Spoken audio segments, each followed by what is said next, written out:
Oh, hey, guys, we're back. We're back on TV. Big TV. Back. What a jam that was right there. Indeed, perfect elevator music. We just continued to do the show, and it was possibly the best 5 to 10 minutes of content ever created. Up there with when Will Smith smacked that French or that Russian reporter, which is also phenomenal content. He gave a little backhand. Pap, pap. You remember that, Jacoby? You remember that? He tried to kiss him in his mouth. Yeah, he gave a little kiss, and then, that was amazing. Will Smith's Instagram has more production value than any show on ESPN. Like, absolutely any show on ESPN. That dude goes hard. He's got a budget for Instagram. And lots of energy, too, though. Like, he's doing a show, like, 10 hours out of the day for his Instagram. Well, it stems from his childhood. I actually read, well, I guess I can't call it reading. I listened to his memoir. It was very good. And I was surprised that it was very good. But my brother, whom I trust, was like, you should, I'm not a big memoir guy because it seems like it's mostly just like a recasting of someone's history that takes out all the luck and happenstance and everybody else's help. And it's just like, this is why I'm awesome. And like, I'm not here for that. But he was a little bit forthcoming, and it was interesting to learn about the things he dealt with. Yes, sir. Jacoby, the front row. You listen to it? You're an audiobook guy? Yeah, You're an audiobook guy? So like if I see you walking around and you got headphones in, you're listening to like Game of Thrones or whatever.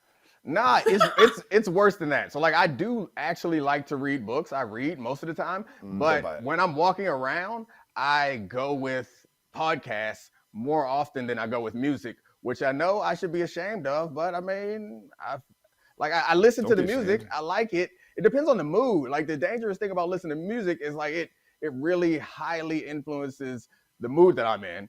And I can't be coming to work like feeling like I need to rob somebody. Like that's bad news for me. Just listening to Onyx walking down the street, kicking over trash cans.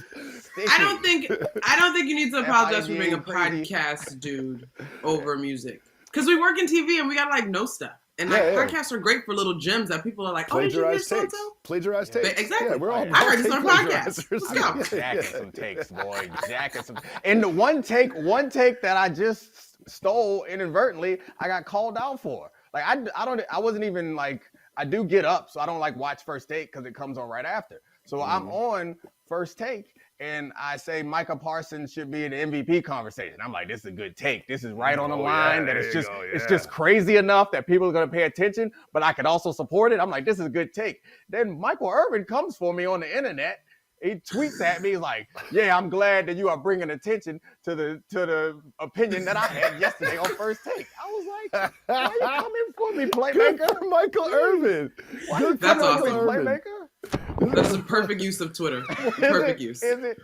One thing I've learned is that there's no original take. There's no original thoughts. There's nothing original in the world. Every segment's just another segment that some other show's already done. So I've stopped trying to like, lick every M&M and then put it back in the bowl. You know what I mean? Like there's no such thing as original thoughts. That's a disgusting analogy, especially as we are in the midst of COVID pandemic. Back. Yes, Jacoby's out here licking M&Ms. So do we have to do just to let all the viewers behind the curtain is we did some content and then there was no audio. So Dominique, you're in the upper left quadrant, so obviously that gives you a position of authority. Do we redo the stuff that we just did or do we move on? I think we can redo the topic, but I don't think that we should go back and try to re-say our funny jokes and our great content. So we do the topic, but you got to come with a fresh stolen take. You can't use the take that you stole in the first 5 minutes. I need a brand new stolen take. Copy. Okay? I got it. Do not cite it. All right. Alabaster. Let's go. All right, you guys ready? To us, Allie. Okay, let's do it. Today marks the end of the glorious Urban Meyer era. How will you remember his time in Jacksonville? Well, it was incredible. Urban Meyer's going to go down as one of the greatest coaches in NFL history. It was outstanding, impressive. Yeah, it's going to be really cool that he is going to be 13 games coached and get coach of the year when the season's over without even finishing the season with his team. This was an outstanding job that Urban Meyer has done. He brought nothing but pride to the Jacksonville, Florida area in that team, and he helped to develop Trevor Lawrence, the best college quarterback we've seen in many years. He has brought him up to MVP Hall of Fame status. So I think the Urban Meyer era will be thought of as the golden era of Jacksonville Jaguar football. Well, I would like to just add to that. I think he'll be up for a Pulitzer Prize for an incredibly diverse staff and putting nepotism at bay. And I just think the work that he did to really move an organization forward in a direction was impeccable. So I agree. Yeah, I thought that, obviously hiring the super racist strength and conditioning coach to start off was a good start. And then bringing in your old buddy Tim Tebow to play a position he's never played before, even though he was just on the Mets for like 3 years. That was before they snapped the football. That was before week 1. And listen, we were talking about plagiarizing takes, and one of the takes that I plagiarized, because I don't evaluate college quarterbacks for their NFL potential. I don't know how to do that. I watch college football, and I can tell who's good and who's not. But I was definitely plagiarizing this is the best prospect we've ever seen since Andrew Luck. I literally said that into microphones and looking at cameras, and then I watched the game, and I'm like, probably rather have Mac Jones. Probably, there's probably like 4 quarterbacks that I would have taken in that draft above this dude. So, do you keep track of the people from whom you've stolen takes? Because I feel like whoever set you up with that one, man. Except the problem is everybody said that. Yes. We're like it was just common knowledge. We all accepted it. And that Trevor Lawrence was I think it's best since John Elway, best since Andrew Luck. Those names always come up. And he was that guy, and now he's not. So are we blaming it all on Trevor? I mean, are we blaming it all on Urban Meyer, or is Trevor Lawrence not that good? Because I think that take is still safe. Now that Urban was there, that take is still safe. We can blame Urban. Yeah, well, one thing that I always say about number 1 picks is you're a number 1 pick, but that team has the number 1 pick for a reason. It's like they won less football games last year than anyone else. And just because you bring in the best prospect since Andrew Luck doesn't mean all of a sudden they're going to go 10-7 this year. And God, can we talk about the kicker that got kicked? Why would you kick a kicker? What are the details on this? So read that and be like, oh, it was playful. I don't think that was playful. No. Now this is what I will say though, and this somebody has probably already said it, but this was my first thought. And this isn't necessarily fair to Shad Khan as an owner of color. However, in the big grand scheme of things, of recycled coaches that get 18 lives or whatever, do something different. And I don't know what consulting agency he may have used. And again, I don't want to put it on him as a man of color, but I would like to believe that you carry that with some sincerity. I mean, it's not my place to judge, but I do wonder, because we all said the same thing when this hire went down. First of all, is this man helped? Ooh, big freeze. Oh, that's a great freeze. Oh, that take was so strong. She broke the internet. You try to send too many megabits over them Ethernet cords. So, Dominique, question for you. I always imagine the kicker's sitting on the ground when he kicks him? Is he kicking in the shins? Is he a spinning Cobra Kai kick? I don't think Urban Meyer has the flexibility to get a real good kick up. So that means he kicked him in the leg, which is a really I feel like I've only seen that done in movies for little girls in movies do shin kicks. Why are you running out here fighting him like you're at a preschool? It seems weird. So he had to be laid down. Sitting on the ground. He has to be sitting on the ground. Which suggests to me that this was this was delayed. It wasn't like he just missed the kick. This was the next day. He was stretching for practice, and he walked over pow, you deserve this kick. Also, who says head ball coach? That was weird. High school coach. I mean, I feel like Steve Spurrier is the one who popularized. I'm the head ball coach. No one calls himself the head ball coach in the NFL. I think Rex Ryan says a lot of things, many of them quite absurd, but he did say this is a man's league, or this is the men's league, meaning you're dealing with adults, and you can't deal with adults by calling them dip S's and kicking them. Oh God. This is Wait, what about the Blake Bortles year? Didn't they go to the playoffs and almost beat the Patriots or something? Yeah, that was. They should have beaten the Patriots. They were better than the Patriots that year. They had a big lead in the first outplayed half. them, but they were scared to let Blake do anything about that. But yeah, they were a defensive juggernaut. But you made the point about Trevor Lawrence and how Mac Jones is probably the best. And you made the most important point is it's about the situation you're going into. Because Mac Jones is performing the best, but they're also asking very little of him because they have the best defense in football probably, and they have a really strong rushing attack. So Trevor Lawrence has none of that. The Jags have none of that. Don't ISO me. I'm not saying anything that important. Get me off the ISO. My computer's going to die. Sorry. They're just trying to cover for Monica, who's having more technical difficulties. My computer's dying. I didn't even realize it was dying. Don't you know how this works? They're just trying to help Monica out. My bad. Oh, no. Yeah. Okay. Hit her with the difficulty. Whoa! I'm all the way out. They just called you difficult. Please continue. I don't feel comfortable It's with fine. That is a reflection of them, not me. It's fine. Don't worry. What's up, Alabaster? What you got? Dominique, I got a question for you. Give it to me. Is Urban Meyer the single worst head coaching hire in NFL history? Ooh. I mean, I guess when you combine the fact that they paid him so much, like I feel like other bad coaches, man, Dan Campbell is an interesting decision. That was an interesting one. That's an interesting decision. Joe Judge, really interesting decision. But I feel like those guys were not guaranteed as much as Urban Meyer, and those guys weren't handed the best quarterback prospect, according to draft analyst David Jacoby, the best quarterback prospect since John Elway and Andrew Luck. Like, I feel like this has to be. I can't think of a hire that's gone worse. That much money and you can't even finish the season, and you're in worse shape. Like, people think less of your organization now than they did prior to this. Like, he has done nothing good for that place. So yeah, I'm gonna go ahead and say it's the worst hire in NFL history, except for the fact that I guess John Gruden's like hyper racist. He came out of the booth. Boy.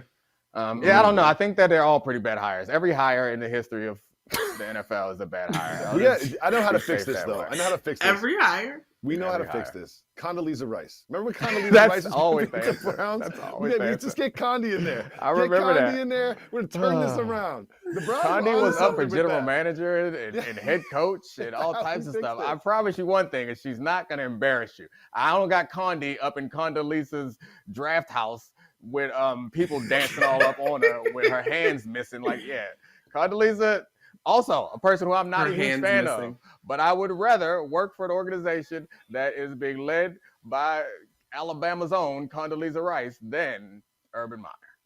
I had a better coaching staff at Bowling Green. You Shad guys are Khan? bleeping terrible. Didn't he hire that? Okay, all right, sure. Yeah, some of them were already there, but I like the idea that the point where he like had them all like back their resumes and he called them losers. Like, I kind of like that. I kind of like it's just like one by one being like, pitch me you. Why are you good at anything? Anything. Just pitch me you. Now I know that should Jacoby ever be my boss, I will not show up because he's gonna be like, hey, every day I got to show up and explain to him before I can work. Why are you here? Why I deserve Prove to work to me for him. that you're not just plagiarizing Michael Irvin's takes. Just prove it to me. No, I will prove to you that I am. Because that's what you want. Yesterday's news with Shad Khan is like, I'm not gonna like rush to any judgments. I'm not gonna make any hasty decisions. And then like at midnight, he fired. That's him. it. Something happened. There was a conversation that was had between those two. But it had to be the most like, well, could have told you that. Like, I was getting ready for bed when I saw it come across the bottom line and was like, no surprises there. Cool. Ooh, night owl. Go to bed That late. mustache. That mustache. If you trust that mustache, that is a villain's mustache. Like, I don't mean any disrespect. Yeah, that is not a mustache you could trust. Once he started saying stuff, I was like, nah, that's a lie. When you do this with your mustache, you obviously lying, and you may have a history of questionable decisions. I'm just saying. But at least he stuck with that one. He didn't stick with this bad decision. Does he get his full money, or did they come to like a buyout negotiation? He don't care. He's like a multi-billionaire. I think he's worth like $11 billion. He don't care. Does he do what you want with it? Just get out of my face. But what's the over-unders on what he does next? Another coaching job, more TV, or back to the Pine House? Pine House. I think the sad part. I think there's multiple Pine Houses, to be honest with you. I think it's a franchise. It looked pretty good. I researched it. I looked at the menu. I was like, ooh, that's some good bar fare right there. All in. Tourist attraction. When are we allowed to feel sorry for Urban Meyer? Is that ever, or do we have to wait a couple months? Like, I love according this. to all your angle. Frozen Monica again. Great angle, though. Frozen Monica. I like this. Let's flip it. Urban Meyer is the victim here. Urban Meyer's the victim here. He is the victim. I just want to know the time period, like, because he doesn't have to be a victim for us to feel sorry for him. Like, I feel a little sorry for Urban Meyer, even though I'm enjoying making fun of him. You put the Lambo quote back up to try to make me not feel sorry for him. Why? Explain. Sure.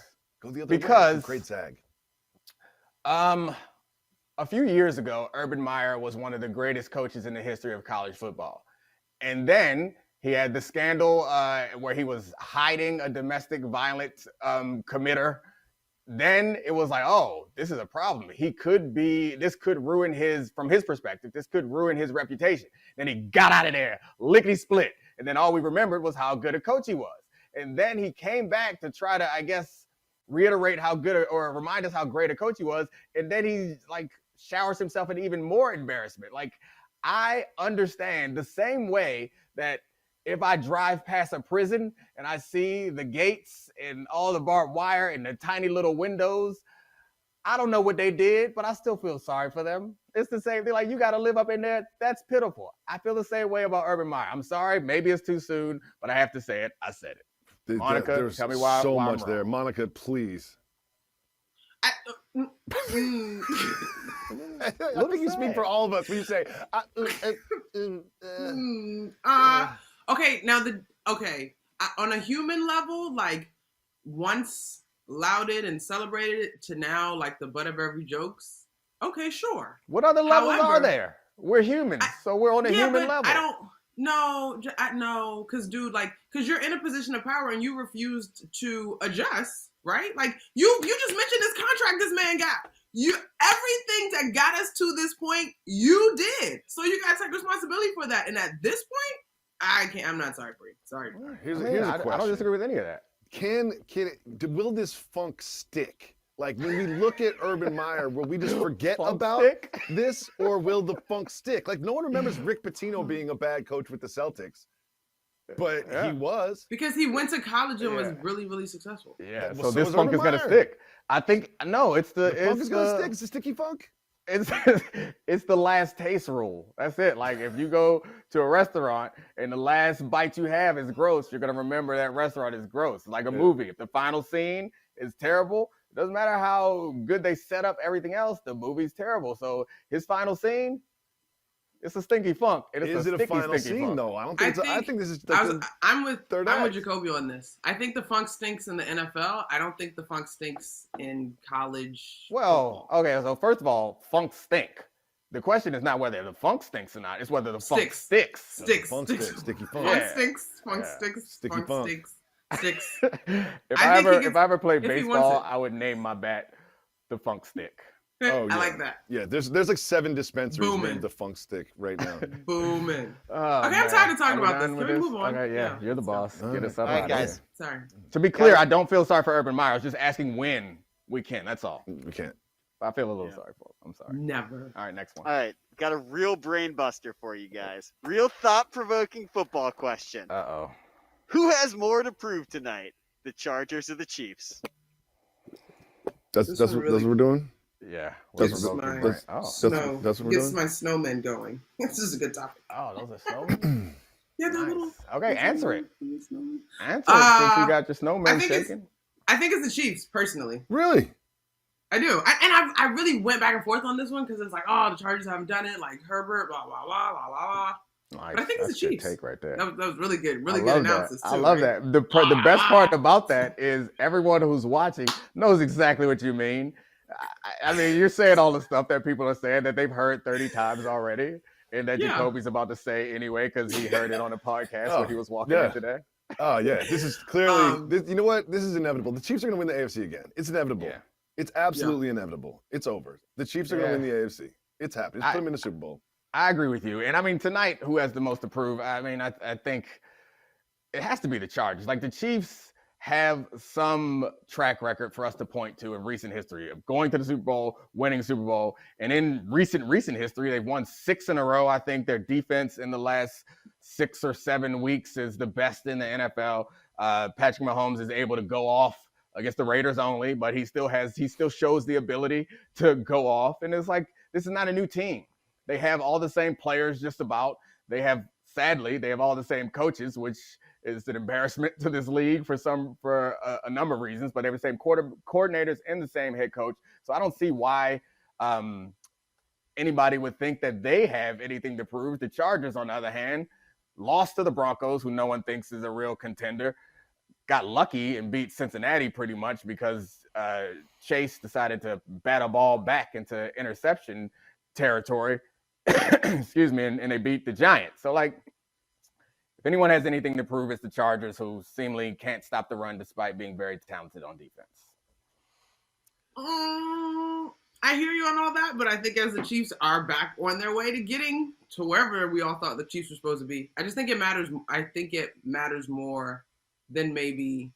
Yeah, I mean, there's higher expectations. You know what I mean? Yeah, like the Chiefs don't win the Super Bowl this year. They're disappointed. The Chargers make the playoffs. We're like, hey, look at that, on the climb. I always like to keep expectations as low as possible, but the Chiefs have nothing to prove. They've been to the Super Bowl over and over again. They've got they've got an all-star offense. They've got all their defense back. Like, the Chargers have more to prove, but they're going to get blown out tonight. Isn't that? I'm hoping they're up by the Chiefs will be up by 28, so I can go to sleep early. I don't stay up as late as Monica. Monica stayed up late enough to find out that Urban Meyer got fired. Yeah, I was like, oh, look at that. I found that out this morning, just like you. We're on that old man, we're washed. Father's husband schedule, where it's like you're watching the game. And I'm not rooting for an outcome. I'm rooting for it to be decided by halftime. So I can go to sleep. So I can go to bed. One of the most liberating things that I've done is like, and I know people say like you need to get off of Twitter and social media and all that stuff. Like, it really has helped my like experiencing the games, because when you're watching sporting events as someone in media, like, I feel like there is the compulsion to like tweet about it. Like, you got to let people know you're watching it. You got to have funny, smart things to say about it. I don't tweet anything ever anymore. So it allows me to watch games or not, and also enjoy the games, which is made it a lot more fun, because I feel like there was a stress. Because I'm an old guy, it doesn't come natural to me, like a tweet, you know? And now I'm like, whatever. Just watch it. I don't know if that's just an old thing, because I'm like, oh, is that funny? And I'm with you. I'm just like, I'm just going to say wow, because that encapsulates everything. Monica McNutt. Everyone's a big play. Wow. Yeah. Wow. That was cool. I sent out emoji. I sent out a tweet this weekend. It might have been the only one during football games the whole weekend. Was Micah Parsons is terrifying. That was my contribution to the social media world. Boom. And Monica, yeah. And Michael Irvin quote retweeted and said, "Get off my corner, dog. Get off my corner." Oh, man. Are you going to try to force us to talk about left tackles who are out for COVID? I saw you put that paper up there. Like, he's outstanding. He's great. That is a good note for NFL Live. The people who are on their lunch break right now watching this, don't give two poops about Okay, old left man. tackle. Okay, old man. No, I was just going to say, you cannot fry our questions when you're out here tweeting, Micah Parsons is terrifying. You lose that privilege. Dude, wow. Some of the best tweets are just matter-of-fact statements that end up viral. Like, whatever. Yeah, I mean, Ask Magic Johnson. Oh, man. How long you been waiting to take a shot at me? That was a great tweet. And I think this is a great question right here. This is a great question. Good job. Excellent question. Who has more to prove? Classic. All right, guys, you guys ready to play a game? Sure, why not? Where's the music? There you go. And the game is, what are the chances? We'll show you a video. You tell us the chances. Did you clear that picture? Nope. Maybe. First one. What are the chances Pelicans-Thunder was the game of the year? I don't know. Monica, give it to me. This is one of those games that I did not watch, so tell me about it. Percentage-wise. Why the hell would I be watching Pelicans-Thunder? It was good at the end. I feel you. He not even playing. And you know what I'm talking about. Zion not even playing. But this is all you needed to see, though, Foxy. Game's Shai over, right? Alexander. Game's over, right? Crazy shot. And then Crazy. Devontae Graham just casually gets the ball. You know. Hold my beer. Boom. Look at that. Are you kidding?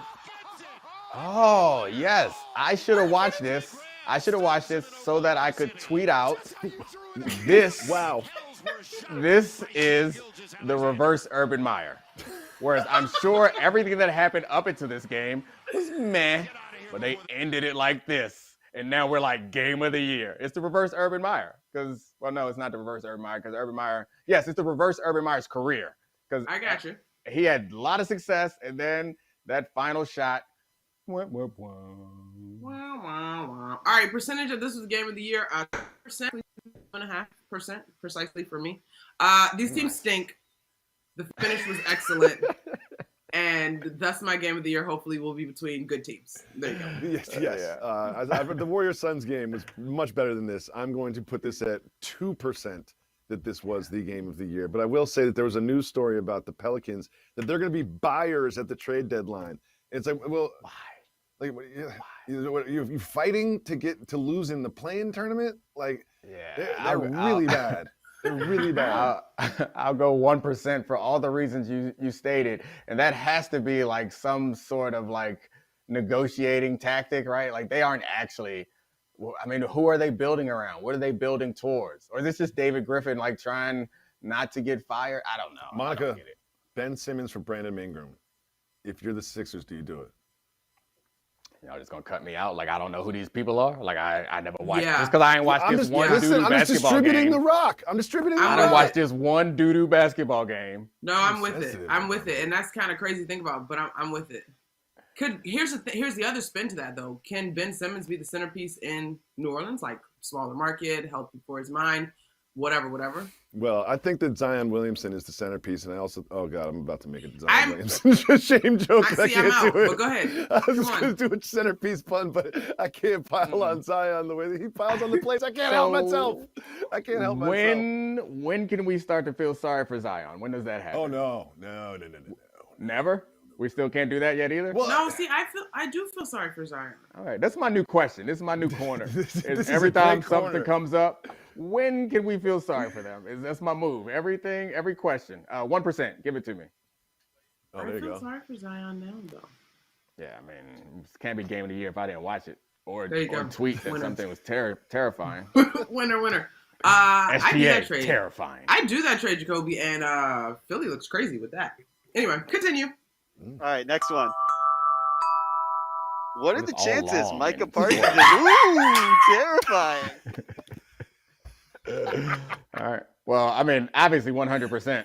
112%. Nice. Jacoby?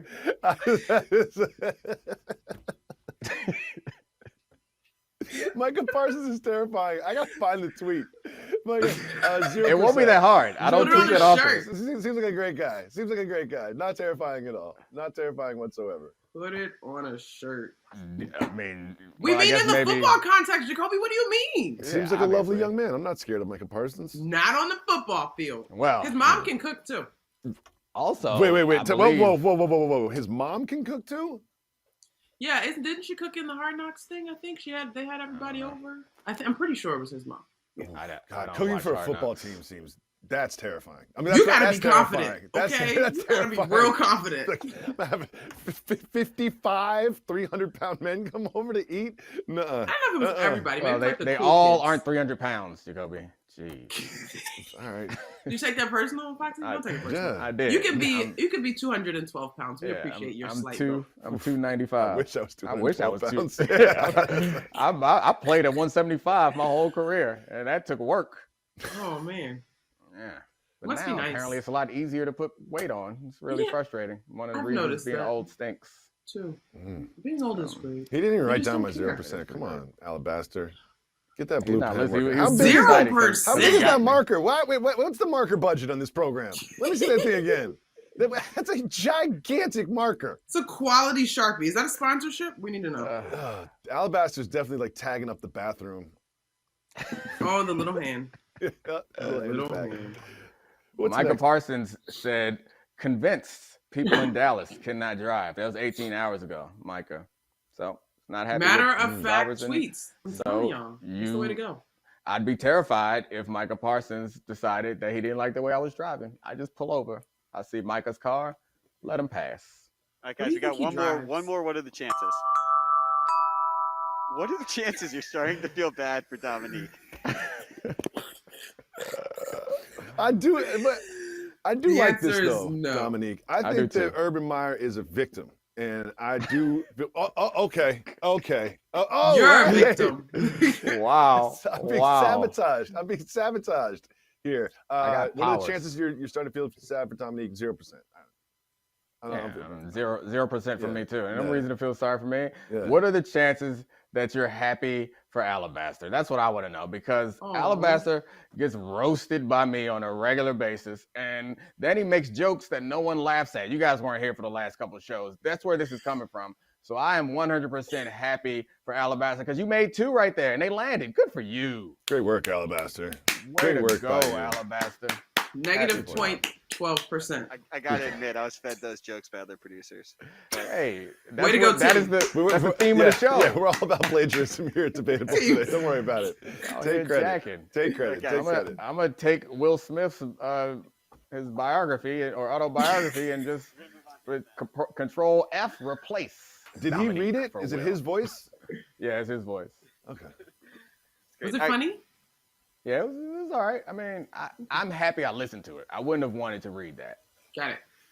Like when I'm reading it, I don't know. You have a different expectation. Like it was like a story, which is parents just don't understand. Doesn't hit the same now. Like imagine just a rapper. Like imagine little Durk. Imagine Lil Durk came out with a song complaining about parents. You know what I mean? It's like, what is happening? Like, what is it? Yo, I got this new track. Guess what I'm gonna do? I'm gonna complain about my dad and mom. Oh gosh. Man. Like, okay, Lil Durk. You guys are old. Let's get in the studio. Summertime. Yeah, parents just don't understand. It does not hit the same. No. The evolution of hip hop music. I had this conversation with someone before. I mean, it's like sports, whereas like you look at old football and it's like, oh, those guys not moving quite like the guys these days. But yeah, when you listen to a Run DMC track, man, the rhyme schemes, the flows, it's a little different. I used to say that in the 50s that I could play in the NBA, and then I started actually looking at some old footage. And I was like, there's no chance I can play in the NBA in the 50s. These dudes are still 6'9" and jumping out of the gym. Like, there's no chance. There's no chance I can play in the NBA in the 50s. Guys, this was bonus topic. This was we're gonna go back to then after this, but this was too good of a segue. I just want your reaction to this take. This is how you do a take. Bob Ryan on CNN. Steph Curry ruined the game of basketball. Facts. Our very own Bobo. Why does he look like that? Whoa. First of all, I just like the idea that he either made that topic bar on the fly or he like did a pre-interview and was like, guys. Yeah. Just wait. I'm gonna explain why Steph Curry ruined basketball. Are you starting to feel bad for Bob Ryan? I am. At this point, I'm starting to feel bad for Bob Ryan. I like the reaction face. The reaction face from the other guy is like, okay, buddy. All right. I guess Steph Curry ruined basketball. Wow. I mean, Bob this is really just. Did this? I mean, I'm assuming that what he's going to say is Steph Curry shoots so well that other people believe that they can, and no one else can shoot like him. So they've ruined the game because a lot of people who can't shoot from 45 are shooting from 45, and everyone's focused on the 3. So it's one of those roundabout ones where the headline is real salacious, but I'm guessing that the content is Steph Curry's amazing. Yeah. That's what the core. But it's only one step. Well, if I go to a gym and watch 12-year-olds, not everyone wants to shoot from 3. Yeah, that's what it is. That's we've heard this one before. But something tells me if you're 12 and you don't make any of those shots, your coach won't put you in the game. So I don't think Steph Curry ruined basketball. Well, what if all the other 12-year-olds are shooting it too? Somebody's got to play. Yeah, I guess. That's hilarious. All right, what you got, Alabaster? He actually said that they should get rid of the 3-point line because he love hates it. I love it. I've heard him say that before too. I love it. I love it. Kind of wild. Wild times. Wait, hold on. I hate that. Oh God. Wouldn't a 3-point-less NBA be a little interesting? I think it'd be interesting. I mean, I think it'd be interesting for a weekend. I mean, I don't think it would be interesting. I think it'd be interesting to see once, but maybe I'm wrong, but to me, it seems like the 3-point line spreads the floor. Like it gives you room to see athleticism. And that's what I tune in for. Like that's my major criticism of baseball is when I see those players do things, I'm like, man, that was incredibly athletic.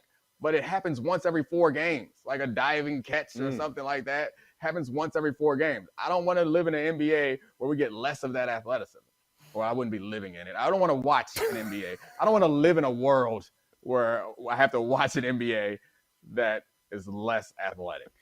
There's no part I don't want. Yeah, no, because I think even it's no. Jacoby, what's the case? What's the case you're making? Yeah, no. Why? No. I'm big Just and weird. slow and unathletic, and that's the type of basketball that I like to see. So there you go.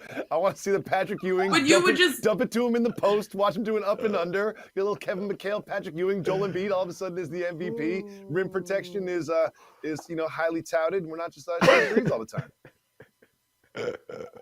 Monica's yelling at me with her face. But I don't. I don't even think. I think you take the line away, but I still think just because of spacing, guys would be launching shots. Like we don't have to entertain this, shots. Monica. Like no, Monica, we don't have to entertain this. What's next? Jahlil Okafor would be so good in that NBA. That's exactly right. That's fine. All right, we're going to if then. We'll give you a conditional statement. You guys fill it out. First one. If the Nets play KD 45 or more minutes again tonight against the 76ers, then blank. I don't know. Why don't you guys say it since Jacoby won't let me talk about basketball? Wow, you're so sensitive, Dominique. You all right, bud? What? You're sensitive. No, I'm not all right. I'm sensitive. Nothing's wrong with being sensitive. Yes, you hurt my feelings. Then they're probably going to win. That's what I'm going to say, because KD is the best player they have. They've got like 7 guys on the COVID list. They don't really have a lot of options here. It's not like Steve Nash has a deep bench when half the team is out on COVID protocols. So I wouldn't be surprised if they play him that much. Yeah, see, there you go. They got literally 8 players that are available to them. Gee whiz. I think it's going to be a great game, but I think the Phillies round on a corner a little bit in my mind. I think it'll be a great game. I don't know. The Nets are like leading the East now, right? So like, yes. I mean, I guess the argument is that you rest him more and go ahead and fall back, because you don't win without playing him a ridiculous amount of minutes, considering the way the roster looks right now and considering how good he's playing. And so the argument, I guess, is you're better off having him in the playoffs. Any argument that gives me less KD, I am opposed to. Facts. I like that. We didn't know how the injury was going to impact him. Apparently, he's come back better for it. So let's not pretend that we understand how all these minutes are going to impact him. Maybe it makes him stronger. I don't know. Just let him go out there and shoot the whole game. Why not try 48? See if we can get him up to 48 minutes. Audio. Oh, we did? I was going to say, is it me? Is it? No. I think we just lost Dominique's audio. So I'm starting to feel bad for Dominique, which is part of the theme here. And I also feel bad for KD. Because KD had a very small, slim sliver of skin showing on his legs, and he's still getting roasted on the internet for it. He's on lotion. It's like he make a lot of money. I think I responded to that. I tweeted. That was my last tweet before Micah Parsons terrifying. And I think I said something like, "You ashy." Perfect. Succinct. Straight to the point. I think I agreed, because that's how my legs look all the time, because I will not conform to the white man's lotion. I don't use lotion. I don't use lotion. Oh, okay. You either. You're a rebel just like me. No, don't need it. Lotion's overrated. Lotion me down and y'all stop playing. Ew, well, I mean, if somebody else would do it for me, like when I was a kid, then I'm down with it. But I mean, right now it's hands and face. Hands and face. That's the only thing that gets lotion. You know you got too much melanin to be rolling with that policy. I got to do what I got to do, man. This is pants weather. I don't put lotion on in pants weather. When it's summertime hit, I might hit them knees again. Until then, while I'm wearing long sleeves and long pants, I'm going to hit you with these hands and face. That's it. And if you are lucky enough to see the rest of me, then you just got to deal with a little bit of scaliness. Shout out to the missus, because... Oh, yeah. I know somebody who like it. You know why? You do you, boo, because I'd be like, if you don't take this lotion and get on my face. But anyway. Friday. We got one more if then. And this is a video. Telling jokes from Friday. You got a clip for this one.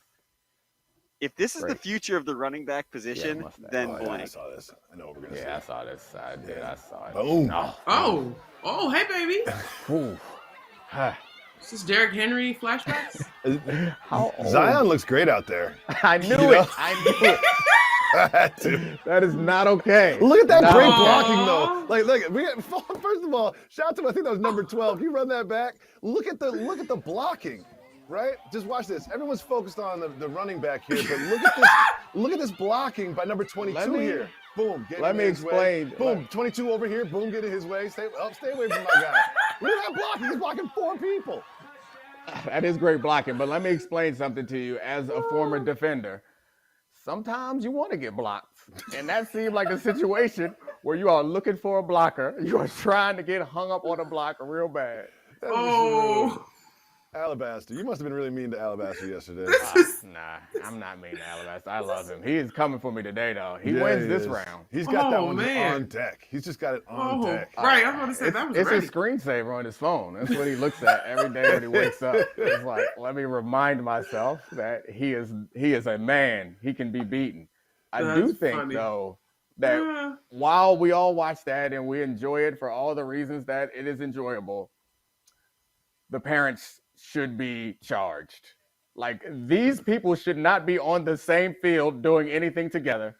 Like, there has to be weight limits. We don't let adults fight each other in different weight classes. Why are we putting these people out here or these kids out here at the same time? Like, seriously, I would pull my kid off the field if they were like, hey, you see that man out there? You see that 6 foot, that 6 foot, 240-pound man? Go tackle him, little 10-year-old. No, get my son out of there. I love my son. I care about him. Get out. I was just about to say, doesn't little football have weight classes and stuff? But maybe this one is purely age. I think they do. It's just this age in this league. Where is this? I really Texas feel like the other skilled position players on that team are just like, oh, we're running, again? Oh, we're running that same handoff again? Just be like, why am I even practicing? Why do you put these stupid receiver gloves on? We're just running the same play every time we get the ball. Come on now. And even if you don't have him playing like running back, like put him out there and anything else he'll destroy an entire offensive line. Like, good for him. That's great. But he needs to play football with people who are similar to his size and weight. Yeah, you shouldn't have to get custom tailored uniforms. You know what I mean? They shouldn't have to go. They shouldn't have to be like, oh, we need one uniform that's an extra large, but all the other ones are fine. Like, that's an indicator right there. Right there's an indicator. Guys. Oh, whoa! What you doing? You just jump off the balcony? We're moving around back there. Wow. We cannot shame our kids for their little. At least he's out there. No, I'm not shaming anybody. I'm not shaming anybody. You are. He's 6'2", 240. That's a fact. That's not shame. Those other kids are 5 foot, maybe 100. No, 4'9", 85 pounds. I want no shame for anybody, but I also don't want injuries, paralyzation. Like, get that adult off the field with those children. Gosh. Poor little Tink. Okay. At least he's running. He did a good job running. Yeah, great job running. I'm not shaming him. You shaming him. Breaking news. Now, before you tell us the breaking news, is this real breaking news? Is this going to be real breaking news or is this going to be a joke? You can never tell. It's going to be a joke. It's a joke. This is very, very real. I've never been on this show with breaking news. It's a joke. Big time breaking news. We got a tweet from Urban Magic Johnson. Micah Parsons is terrifying. That's good. I see what you did there. I'm really proud of you. That's awesome. Good job. Bask in it. Celebrate. Micah Parsons is terrifying. Is that an exclamation point at the end? Yes. How many likes did you get from that one? Like 7? I have no idea. I mean, I got more than I deserve. Whatever the number was, it was too much. Sometimes I'm like, you know what? I stand by my tweet. I don't care if there's only 6 people like this thing. I stand by that tweet. That was a very funny pun joke. That's hilarious. So I actually have one more tweet that this one's actually real. I promise. Oh, come on, Alabaster. Just was responded to you from Dan Lebitard. Could 6 members of the shipping container with a blocking tight end in tight keep him from getting to the QB in less than 3.5 seconds? Dan. Keep who from get Micah Parsons? Yeah, you responded to your Micah Parsons tweet. No. You must be watching. Hell no. Look at that. Hey, Dan. So my tweet was great, by the way, because it drew the attention of Dan Lebitard. Blue checks, just asking follow-up questions. Look at you. Look at that. Micah Parsons. I don't think they could. I know the people in the shipping container. They're all very nice people. I like them, but as you know, Micah Parsons is terrifying. Like, I don't know the strategy. Are they who has the stupidity and guts to actually stand in front of him? Someone's gonna have to get in front of him. None of them are gonna get in front of him. Oh wow, you're on the move there, bud. What is happening here? What is going on? A civilian has grabbed the camera. they're just moving it around. We need to get somebody out there to guard that camera. What is happening? Pedestrians walking by and kicking the camera. Would you, Micah Parsons is coming to block you. What are you doing? Oh, I'm cutting him. That's the move. You cut him. But I mean, if you're a quarterback, it's different. Or you're a ball carrier. Fortunately, I played defense, so I could make decisions. When you're on offense, it's not up to you who's coming to get you. So yeah, that's the scary part. Well, now Michael Irvin is coming to get you. I really don't want that. That dude, he don't play. I done heard some stories about him. This theme song really does slap though. Where'd you get this production music, Alabaster? Send me the track. We love it. Bye, guys. Bye. Goodbye, Alabaster. Can we be friends?